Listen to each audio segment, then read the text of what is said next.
Okay, it is time now to get really deep into the football guy weeds of exactly how we expect Jihad Campbell to change the way that Vic Fangio plays on defense this year. And so we welcome in, we got to be a little bit mysterious about this. We have a mystery Vic Fangio enthusiast who you may follow as wannabe GM on social media. Mr. Mystery, thank you for taking the time. And his mystery dog is also in the background. Okay, we like that. Let's get into this because listen, the Eagles had very high quality linebacker play last year with Nakobe Dean and Zack Baun, but Jihaad Campbell is here. We expect he's going to start and play all the time from week one. Before we get into the specifics, when the Eagles drafted Jihaad Campbell, how excited were you as a Fangio loyalist or appreciator about what this might mean? I was in a bit of shock for about a minute or two. Early in the draft process, I watched maybe 3 or 4 of his tapes, and I felt he was the best off-ball linebacker prospect I've seen, arguably in the draft in the last couple seasons. And I just assumed he was off the board by the Eagles pick. I didn't know that injury concerns were dropping him. So I was pretty excited once the shock settled. Yeah, it's a nice, pleasant surprise. And as we talk here on the Xfinity Mobile call-in line, I do need to give us just a little bit of background without too many specifics. You know, don't give it away. But how did you come to be so all-knowing about Vic Fangio's defense? All-knowing is a strong word. I feel like more of an X's and O's defensive enthusiast. I've been a lifelong Eagles fan, lived in the Philadelphia area my whole life. I've been, a big draft fan, followed Fran's work and yours work Never heard of for him. years. Okay. And big fan of the draft and followed that. And then I started to get, more interested in the defensive side of the ball and the X's and O's. And I've just been picking every scrap I can just on the internet when I can find it. I don't know if I'm allowed to talk about other podcasts here, but I learned a lot from Coach Vass, Chris Vasseur. He's a consultant for multiple levels of football, including professional. I followed him and interacted with him occasionally. I've learned he helped spark my interest in defense, and I learned a great deal from him. And I just pick up the Fangio scraps wherever I can find them.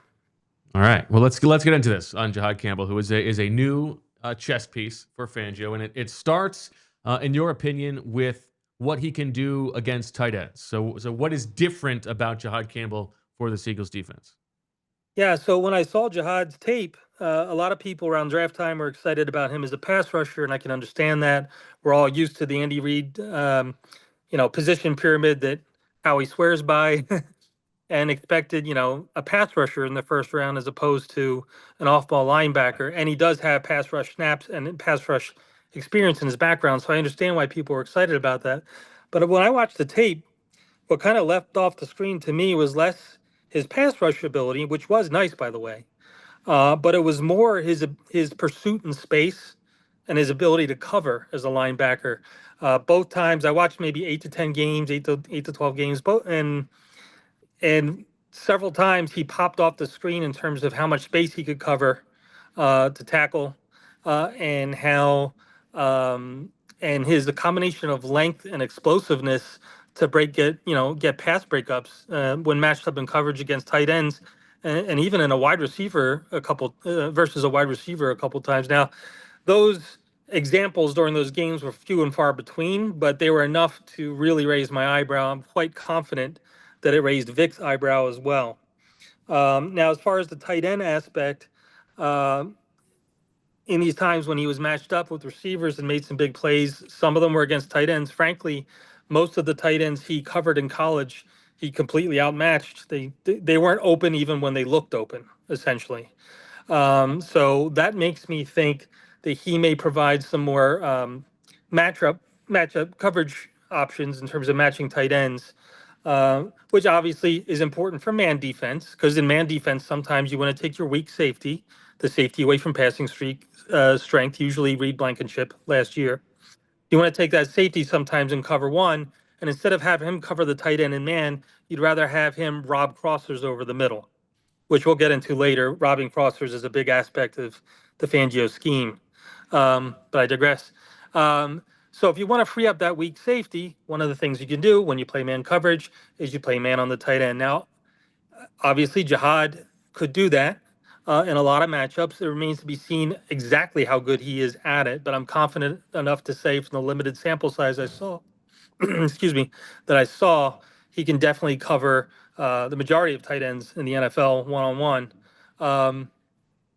So we did have some matchup issues with Mike Gesicki last year. I don't know if you remember that when we faced the Bengals. He was catching the ball all over the yard on us. Yeah, like 10 He was catches. Yeah. yeah, he was too mobile for Reed Blankenship, and he was too large for our defensive backs. He even caught one on Quinion. And we, you know, I don't want to lose Baun for other aspects of coverage.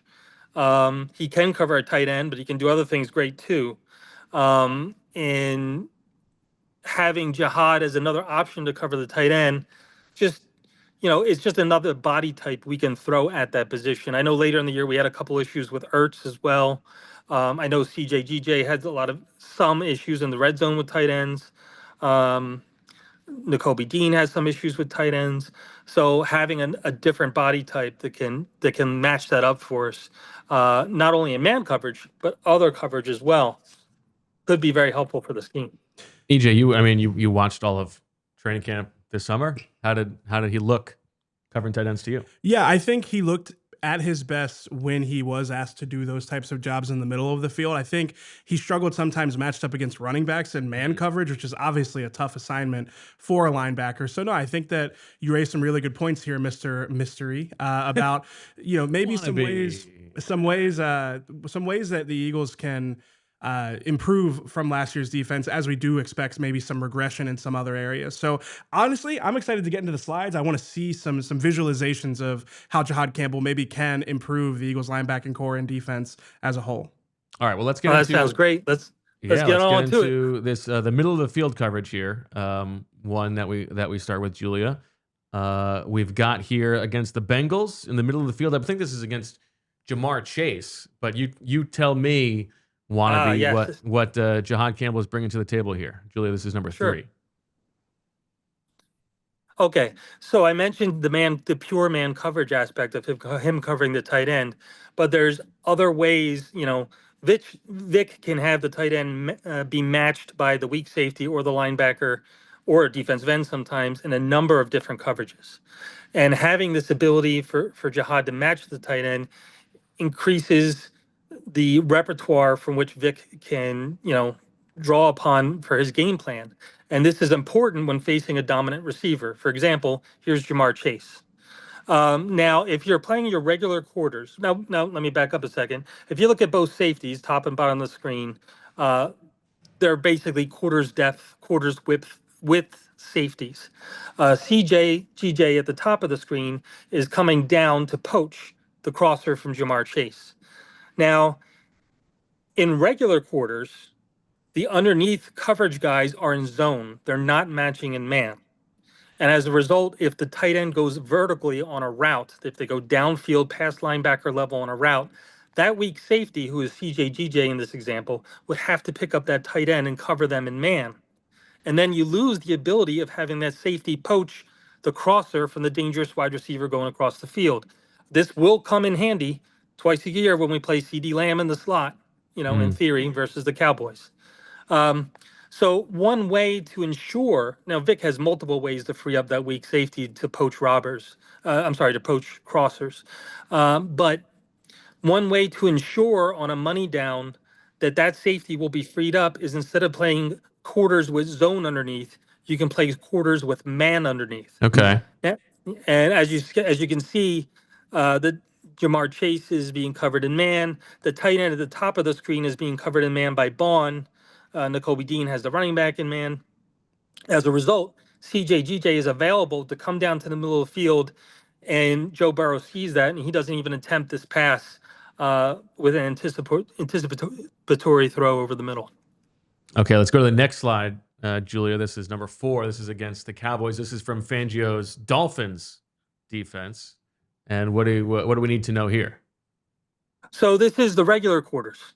And unfortunately, in the regular quarters, once that tight end goes vertical, you see circled at the top of the screen, the weak safety has to take him. So I had the weak safety arrow pointing at the tight end who he's about to take in coverage, as opposed to the dangerous receiver in the slot from the opposite side of the field. As you can see at the bottom of the screen, circled is CeeDee Lamb. He's the dangerous receiver, the dominant receiver coming from the slot area from the opposite side of the field. You lose the ability to poach with that weak safety. And as a result, if CeeDee Lamb keeps running across the middle, there is going to be an opening over the middle in between the zone for Dak to lay that in, and he will lay that in. You want to play some man coverage against Dak and the Cowboys, and you want to free up that poach safety to take away CeeDee Lamb whenever you can. I feel like I'm learning. Yeah, absolutely. So having Jihad obviously increases. It should, in my opinion, increase Fangio's comfortability with going man underneath and guaranteeing that poach safety is going to be freed up. We've spent so much time this summer talking about how having Zack Baun and Jihaad Campbell being able to mirror them on opposite sides of the field will open things up for Vic Fangio. And this feels like a very tangible example of what he offers you in these match coverages and, when you play man underneath those coverages. Okay, let's move on. Tell me about three match. Sure. So three match is a big Fangio call. He plays it a lot. It might even be his number one call. I'm not certain. I don't follow the statistics. It's certainly, if it's not his number one call, it's certainly close to it. And he likes to use it on early downs. I call them neutral downs, where it could be run or pass. It's basically Fangio's answer to three zone, which we'll get into later in this conversation. Instead of playing three zone to get more guys in the box, he plays a match version called three match, which the majority of the time it's actually the way after the routes disperse, it's going to look a lot like cover one man, even though it's not exactly that. Now, if you notice, I have the two linebackers circled. In his most common version of three match, you'll see both linebackers sort of sag back and fan outward towards the sidelines a little bit. And what they're doing, as you can see, with both receivers going across the field, they provide temporary disturbance in the force for the quarterback, where it doesn't look like those guys are open. But this could just be temporary, because these linebackers also, after they fan out, they then have to sail back down to the running back in the flats. Now, N'Kobe at times did struggle with this. He was a smart defender. He's a good pass coverage guy when he's playing downhill and making complicated decisions quickly. He's not always the best guy going backwards and then covering a lot of ground and changing direction. Zack Baun is a high percent. There's a ton of plays that are very forgettable from last season where Zack Baun was in three match or quarters. He fanned out, he clogged up the passing lanes over the middle, and then he came down late and caught the pass in the flats to the running back, and kept it to a minimal gain. A couple times he even forced some fumbles, if I remember correctly. Now, and Jihaad Campbell. Go ahead. Jihaad Campbell obviously is also, as I mentioned in the beginning of this, his pursuit in space is good. In theory, he should have more athleticism to get out to those sidelines, to get out to those flats, than say a N'Kobe Dean or your Trot Jr. Go ahead. I specifically wanted to ask you about this, the versatility that Jihaad Campbell and Zack Baun both have to drop down to the edge, pre-snap, and change the front mechanics and switch to an odd front. I guess I'm curious from your opinion, who do you think is better suited for that job, and what makes Jihaad Campbell capable of doing those types of things? They're both perfectly suited for it. I think it depends on other aspects within the coverage call. So, depending on what the coverage call is behind it, they might want Zack Baun to be the linebacker sagged over towards trips formations. The linebacker sagged over to the passing straight. Julia, flip up number 7 here. Well, that's exactly what we're talking about.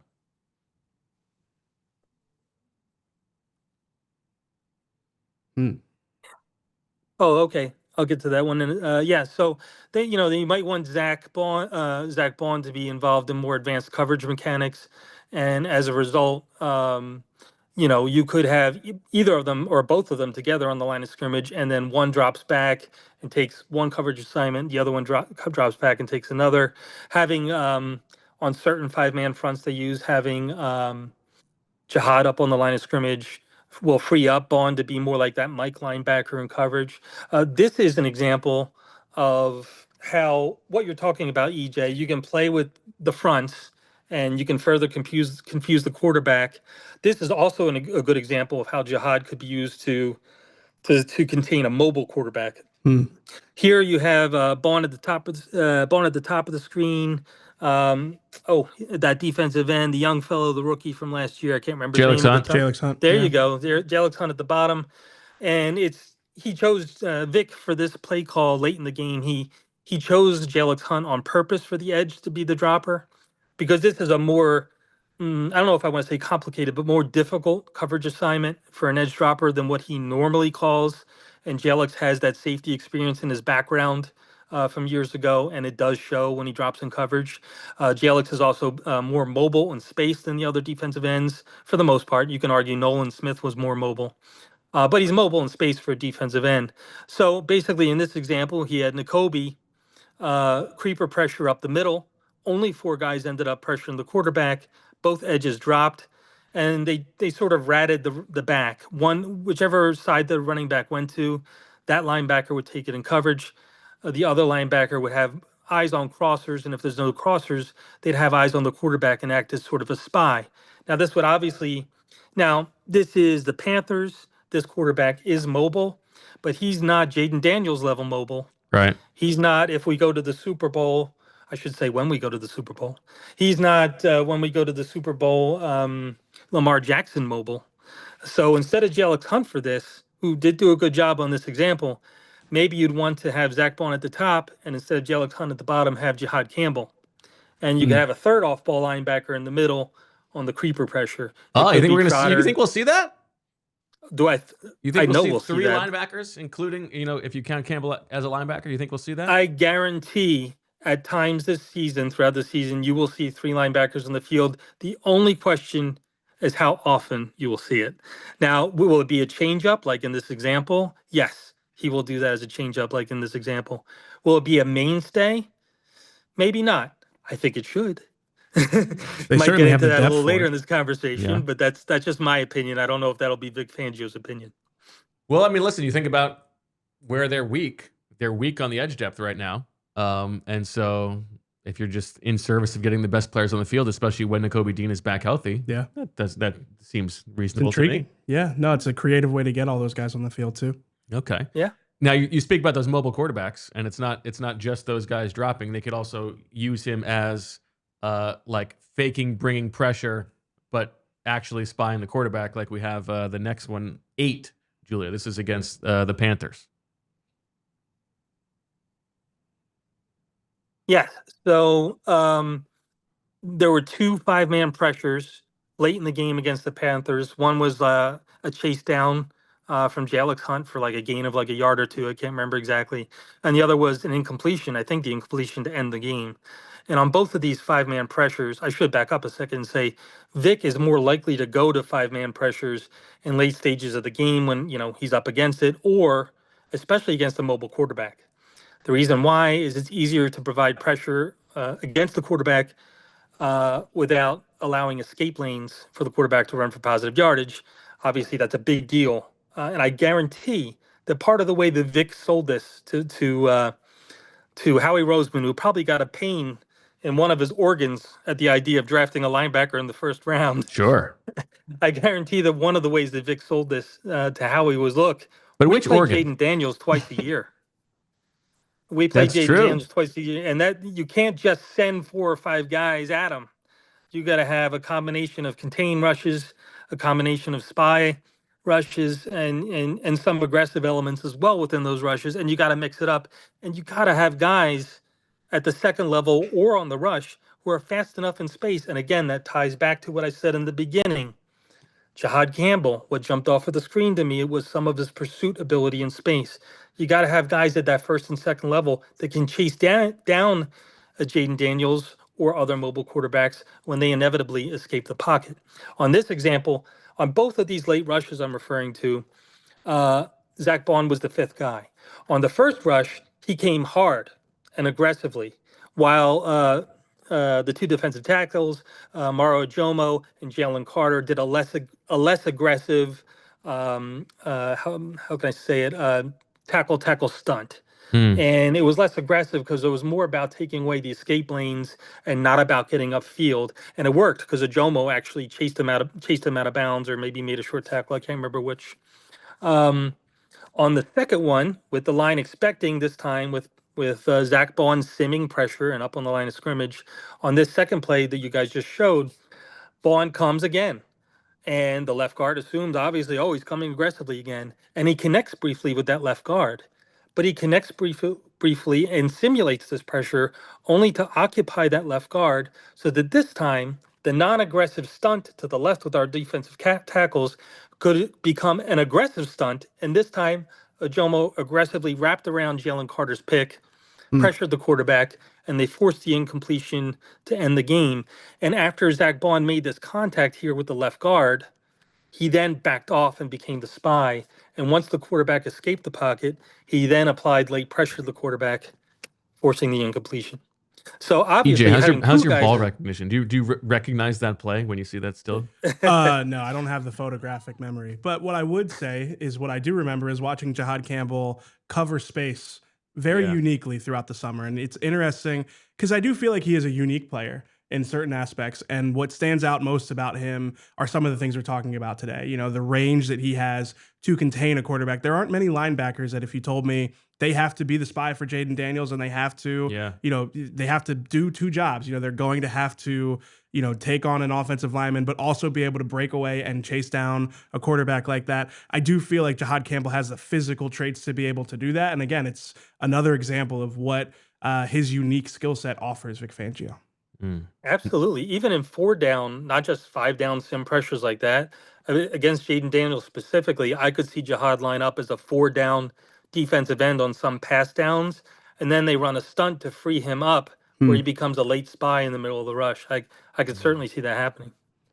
Last thing is, as you also continue to dream about what Fangio might do with him, tell me about like the condensed fronts and the concern about what you might do against 3x1s if we pull up still 9 here, Julia.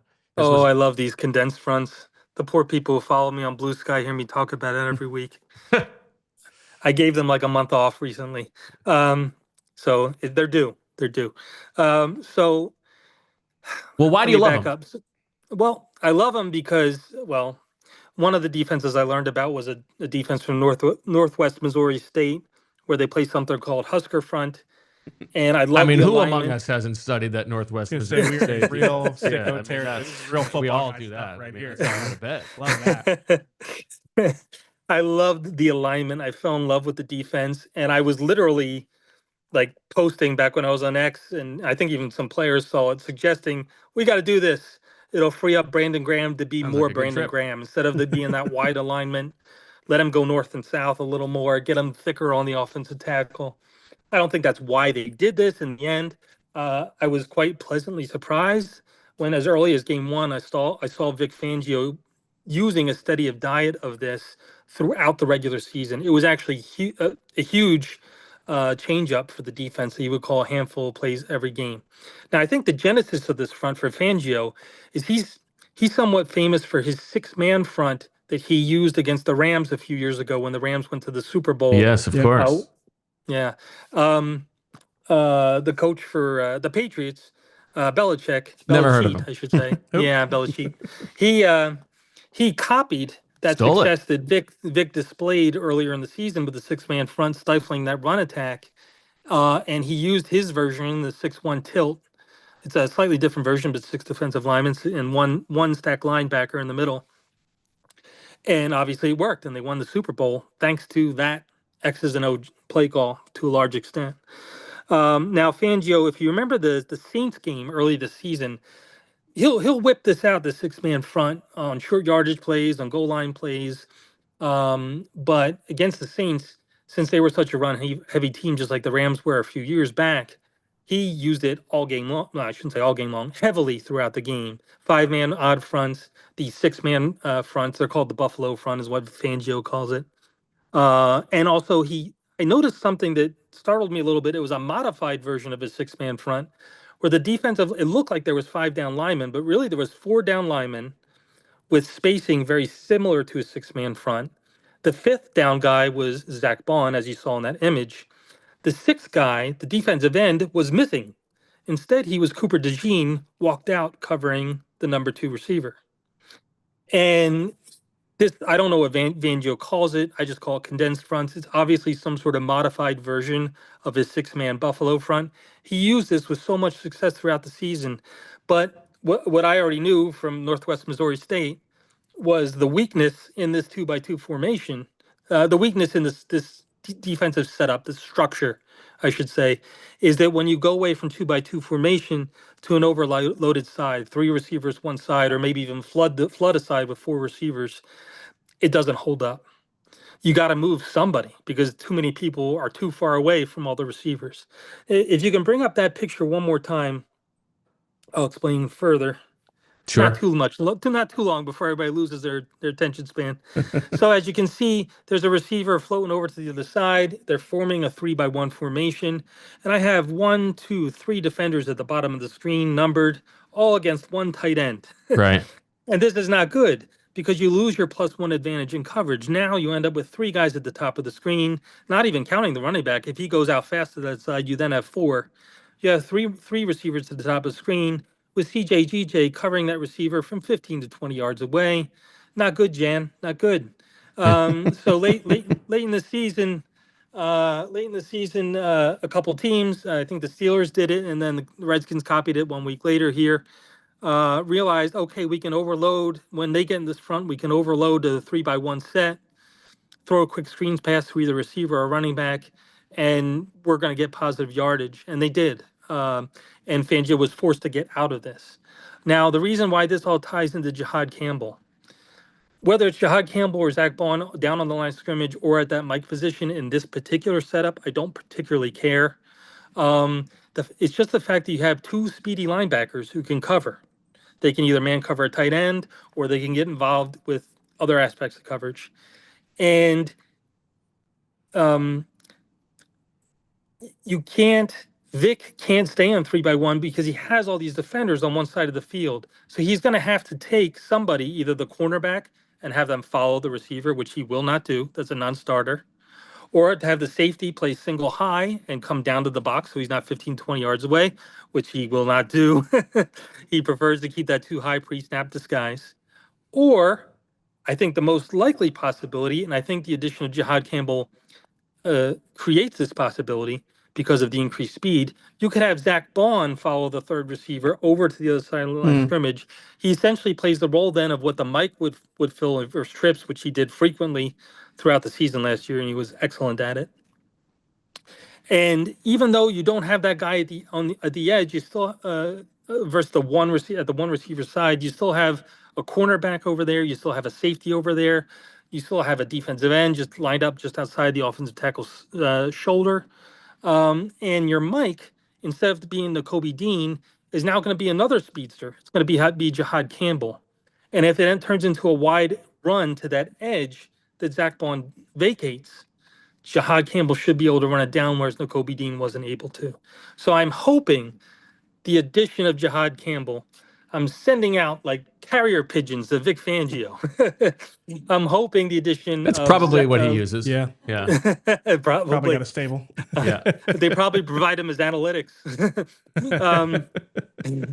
I'm hoping that the addition of Jihad Campbell will make Fangio be willing to have Zack Baun travel with this 3rd receiver, and as a result, they'll be able to stay in this excellent condensed formation more often that they had so much success with throughout the season.